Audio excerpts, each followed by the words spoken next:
بسم اللہ الرحمن الرحیم یا ایہا الذین آمنوا لا تقدموا بین یدی اللہ ورسولہ واتقوا اللہ ان اللہ سمیع علیم صدق اللہ العظیم وصدق رسولہ النبی الکریم۔ ساتھ گرامی قدر اور عزیز طلباء و طالبات، یہ سورہ حجرات کی میں نے پہلی آیت پڑھی ہے۔ میرا دل چاہتا ہے کہ سورہ حجرات میں جو اہم پیغام دیا گیا ہے وہ میں پوائنٹس کی شکل میں آپ کے سامنے رکھتا ہوں۔ پہلی بات، یا ایھا الذین آمنوا، ایمان والوں سے خطاب ہے، آپ سے خطاب ہے۔ دیکھو، زندگی بھر کسی بھی معاملے میں، زندگی کے کسی بھی پہلو میں لا تقدموا بین یدی اللہ ورسولہ، اللہ اور اس کے رسول کو کراس کرنے کی کوشش نہ کرنا۔ جو حدود ان کو فالو کرنا ہے، تم نے پیروی کرنی ہے، آگے نکلنا، پیش قدمی نہ کرنا، یہ بغاوت ہوگی۔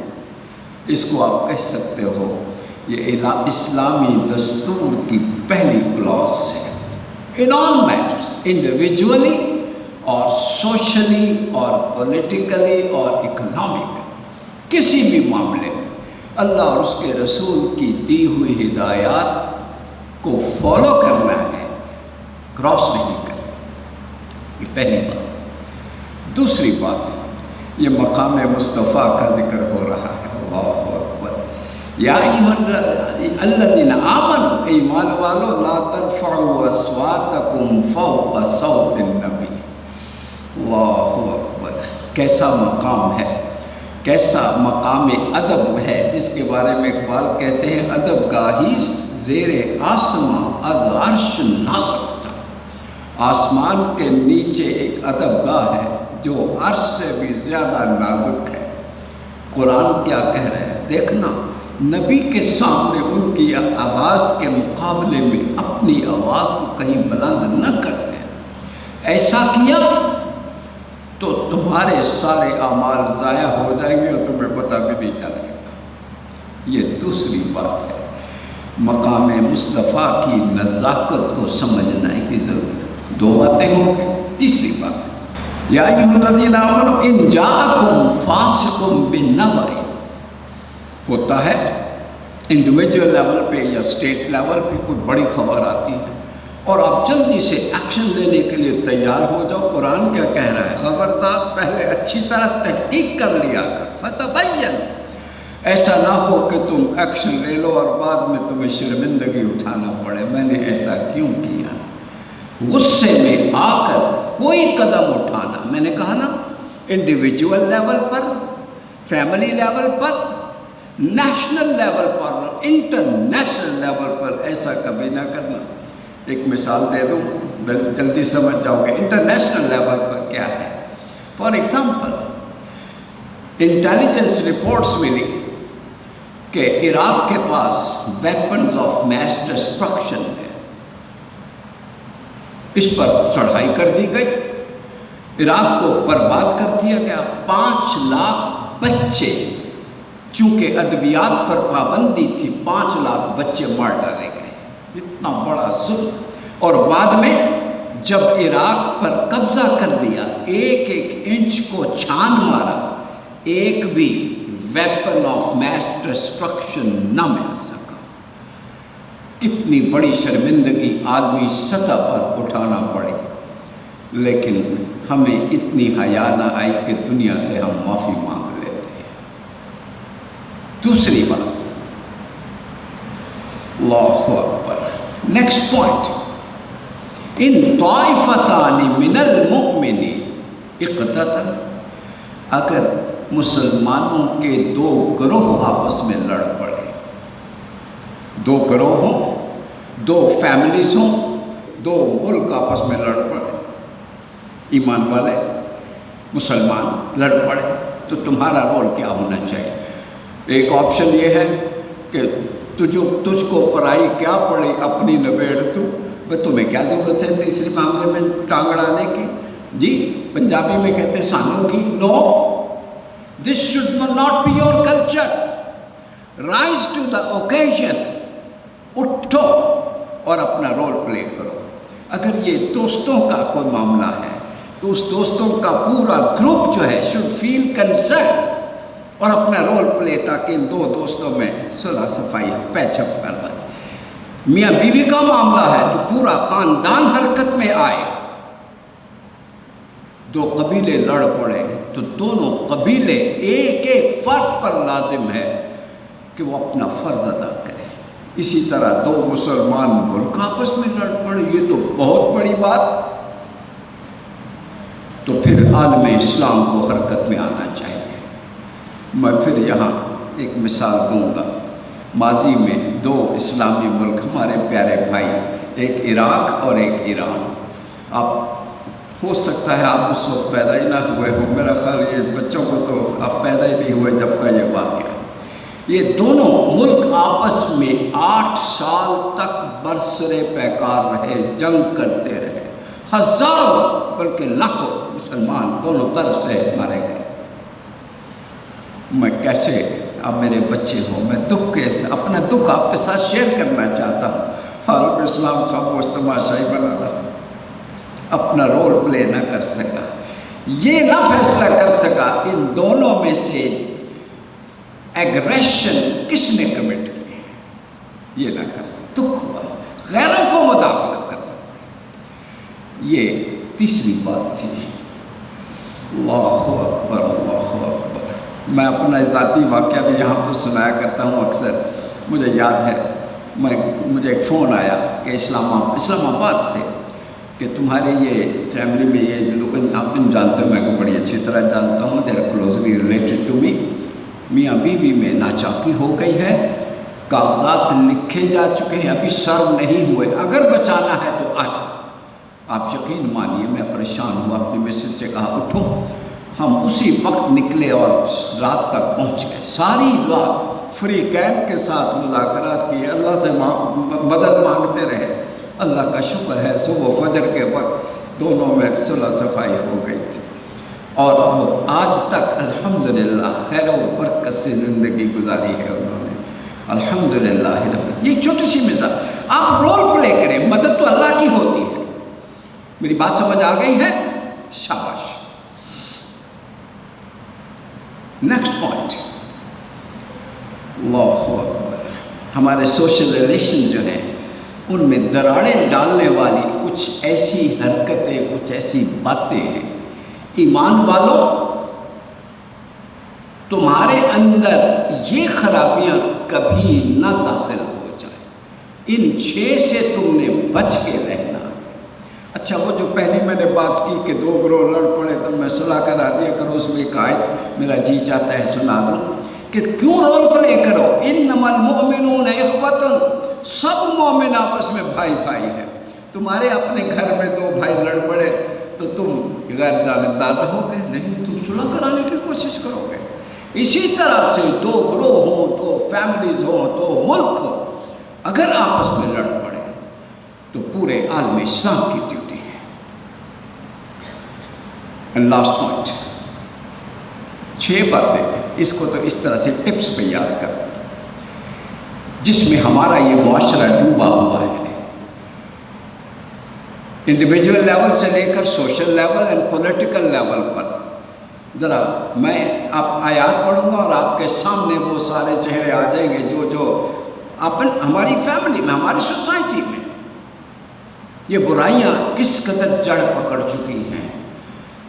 اگر آپ کے دوست ہوں، ان کو نہ پتہ ہو تو ان کو پتہ ہو، جو بھی ہو ان تک یہ پیغام پہنچا دو قرآن کا۔ 6 باتیں سختی سے منع کر دیا ہے، 6 سوشل ایونٹس جو تمہارے درمیان کبھی پنپنے نہ پائے۔ یا ایھا الذین آمنوا لا یسخر قوم من قوم، ایمان والا دیکھو، کوئی مرد کسی کو مرد کا مذاق نہ اڑائے، ولا نساء من نساء، نہ عورتیں عورتوں کا مذاق اڑائیں۔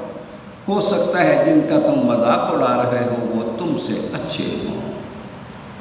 مذاق اڑانے میں بہت ساری باتیں ہیں، کسی کی بات پہ ہنسنا، کسی کے لباس پہ ہنسنا، سمجھے، ہیوملیشن ہے اس کے اندر۔ یہ نہیں ہونی چاہیے، نہ سیاسی سطح پر نہ انڈیویجول سطح پر، کہیں یہ برائی نہ ہو۔ ایک بات، لا تلمزوا انفسکم، الزامات مت لگایا کرو۔ اللہ اکبر، اللہ اکبر، دو باتیں۔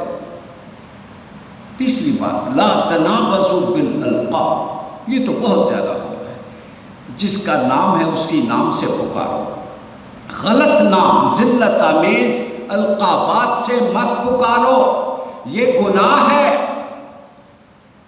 ہو سکتا ہے ہم اس میں انڈلجڈ ہوں اور ہمیں اس کا علم نہ ہو، تو آج خود بھی جان لو، اور جن کو نہیں پتا ان تک بھی یہ پیغام پہنچا، لا تنابزوا بالالقاب، کسی کو ذلت آمیز القابات سے مت پکارو۔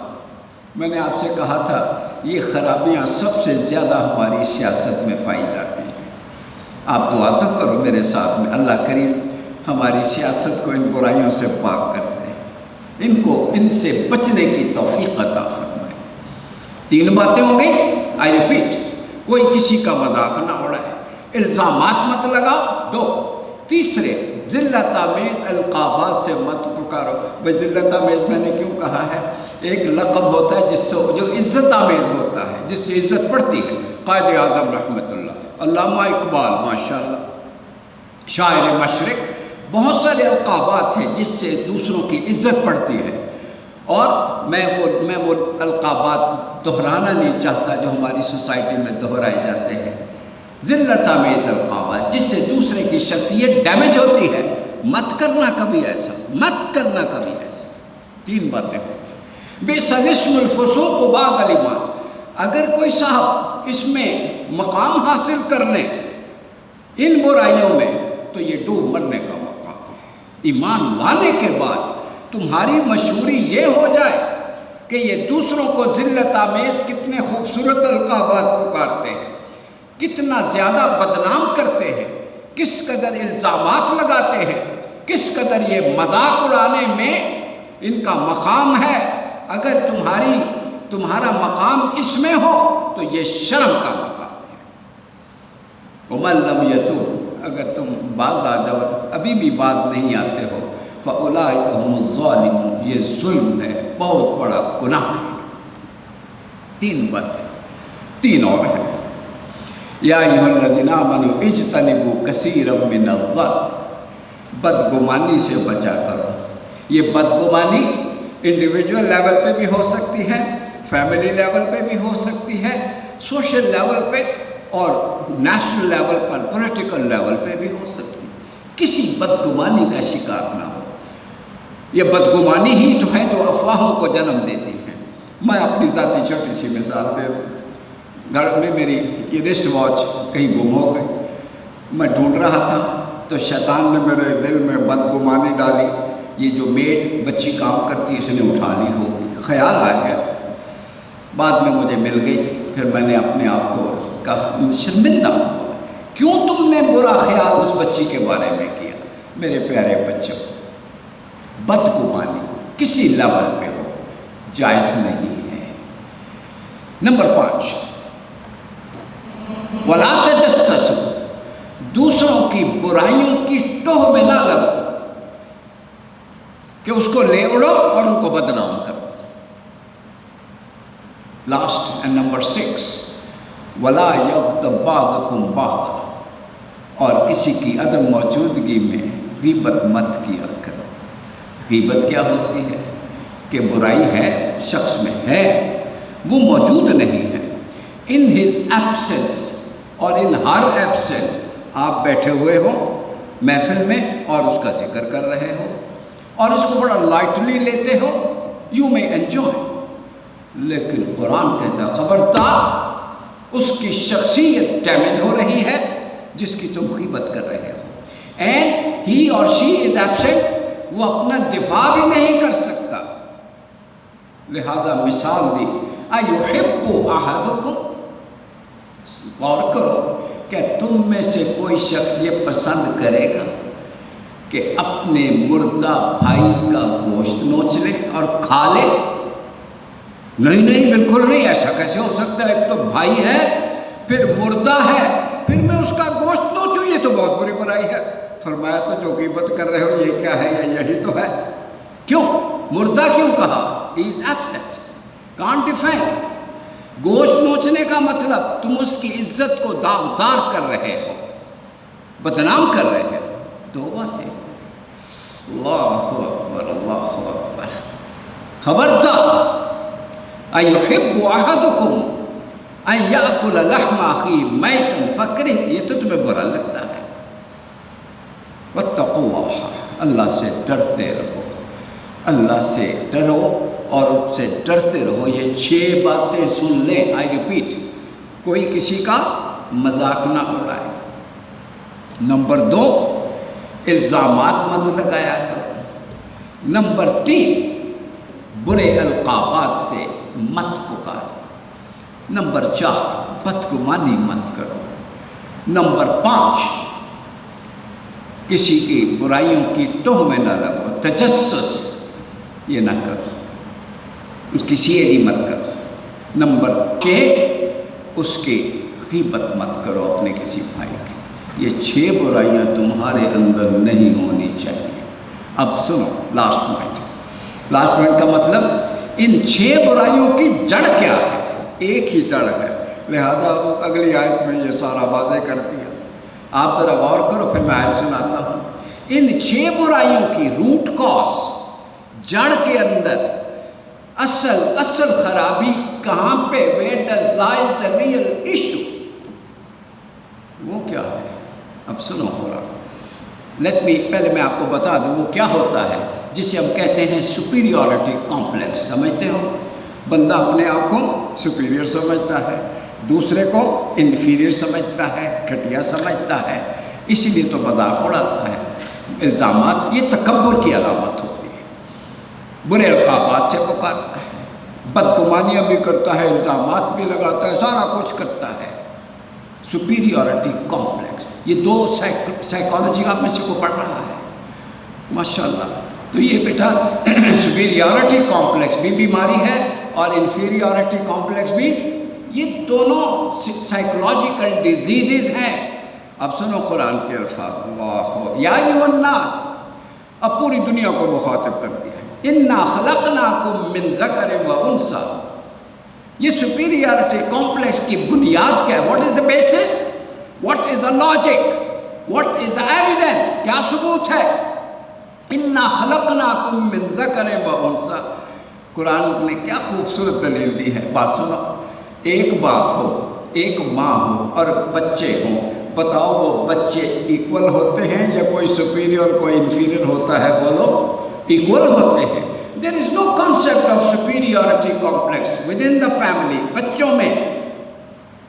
تو تم ایمان والوں، بلکہ سارے انسانوں، دنیا بھر کے انسانوں، سن لو، تم سب کا باپ ایک ہے، تم سب کی ماں بھی ایک ہے۔ انا خلقناکم من ذکر و انثی وجعلناکم شعوبا وقبائل لتعارفوا، اس کے بعد تمہارے قبیلے بن گئے، اس کے بعد تمہاری برادریاں بن گئی، کوئی کالا ہے، کوئی گورا ہے، کوئی عربی ہے، کوئی اجمی ہے، کسی کا تعلق امریکہ سے ہے، کسی کا تعلق انڈیا سے ہے، کوئی پاکستان سے ہے، کوئی سعودی عرب، بے شمار یہ اس کی نشانیاں ہیں۔ لیکن تم سب دیکھیے دلیل کتنی بڑی ہے، ایک ہی باپ، ایک ہی ماں کی اولاد ہو، hence you all are equal, no one is superior to any other one۔ اس کو بڑی خوبصورتی سے، پہلے اس آیت کو مکمل کر لوں پھر حدیث سناتا ہوں۔ انا خلقناکم من ذکر و انثی وجعلناکم شعوبا وقبائل لتعارفوا، یہ سب کس لیے؟ یہ قبیلے، یہ رنگ، زبانوں کا اختلاف کس لیے؟ پہچان کے لیے ہے۔ یہ سیاہ کالے ہیں، یہ کہاں سے؟ یہ افریقہ سے ہے، یہ گوری سبڑی والے یہ یورپ سے ہے، ٹھیک ہے، یہ فلاں ملک، یہ فلاں ملک، یہ فلاں قبیلہ، یہ پہچان کے لیے۔ ایک تعارف پہچان ہوتی ہے، ایک تفاخر سپیریورٹی کمپلیکس، یہ سمجھنے، یہ صرف تعارف کے لیے ہے، پہچان کے لیے ہے، سپیریورٹی کی بیسس نہیں ہے۔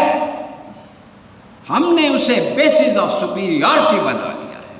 اور یورپ میں تو اس کا بہت، یہ جنگیں فرسٹ ورلڈ وار اور سیکنڈ ورلڈ وار کے درمیان بولو ساری جنگیں کس بنیاد پہ ہوئی؟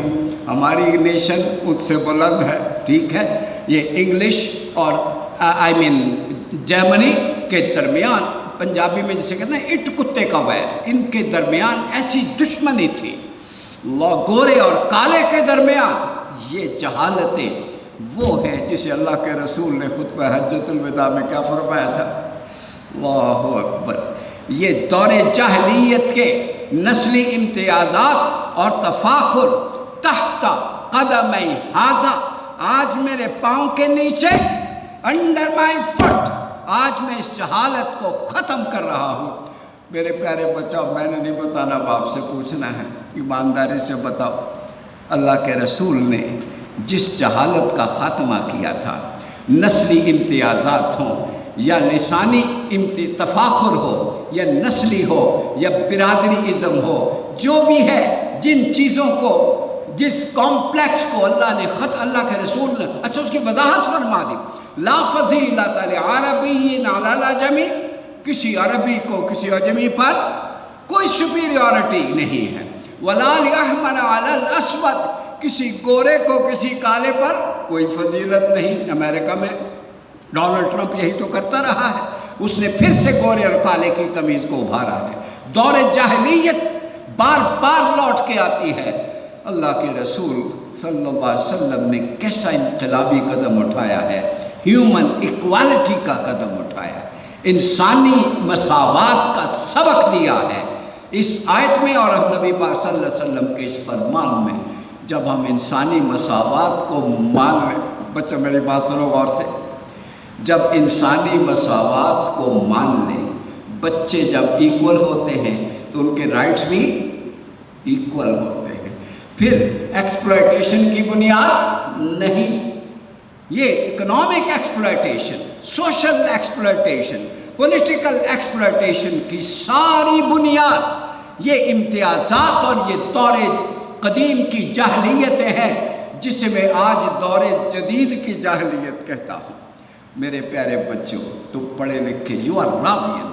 اس دور قدیم کی جاہلیت میں لوٹنا نہیں ہے، اس سے نکلنا ہے، خود بھی نکلنا ہے اور اپنے دوستوں کو، اپنے وطن کو، اپنی ملت کو اور انسانیت کو اس جہالت سے بولو نکالنا ہے.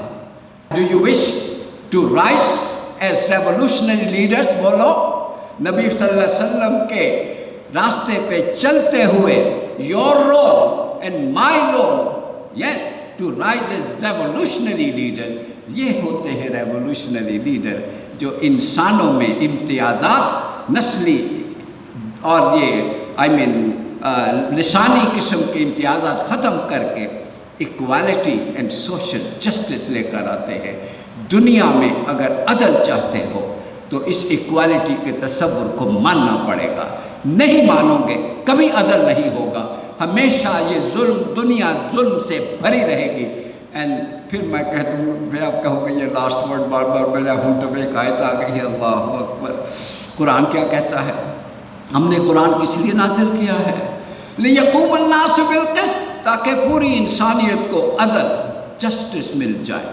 Justice at family level, justice at national level, justice international level پر اس وقت ہو سکتا ہے جب ہم اس جہالت سے نکل کر اسی کانسیپٹ پر آ جانے کے لیے تیار ہوں کہ آل ہیومنز آر ایکول.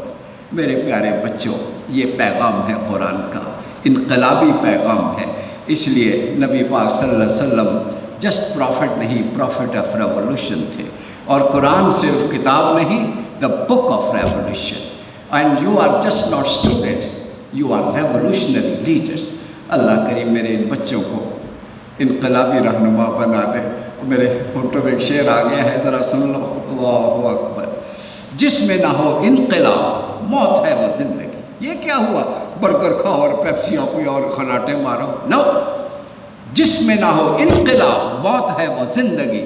روح امم کی حیات کشمکش انقلاب، یہی تو اصل زندگی ہے۔ اور ایک بات اور سن لو، انقلابی روح جب بیدار ہوتی ہے جوانوں میں، نظر آتی ہے ان کو اپنی منزل آسمان۔ بس میرے بچوں، یہی آپ کا مقام ہے۔ اللہم صلی علی سیدنا محمد وعلی آل سیدنا محمد وبارک وسلم علیہ۔ اے اللہ، تیرا پیغام سنا ہے، تیرا پیغام سنا ہے، اسے قبول فرما لے۔ اللہ کریم میرے بچوں کو اس پیغام کو لے کر دنیا میں انسانی مساوات کا علم بردار بن جانے کی توفیق عطا فرما دے۔ میرے اس درس کو مثالی درسگاہ بنا دے، میری اس درسگاہ کو مثالی درسگاہ بنا دے۔ اس کے وائس چانسلر، اس کے اساتذہ، اس کے ملازمین، اس کے بچے، ان سب کو بلندیاں عطا فرما دے۔ اور یہ میں دعا کیے بغیر نہیں رہ سکتا، اللہ تیرے گھر کی تعمیر کا کام شروع ہو گیا ہے، اسے پائے تکمیل تک پہنچا دے، اور ہمیں اس میں اپنا حصہ بڑھ چڑھ کر ادا کرنے کی توفیق عطا فرما۔ صلی اللہ تعالی علی رسول خیر خلقہ محمد وعلی صحبہ اجمعین برحمتک یا ارحم الراحمین۔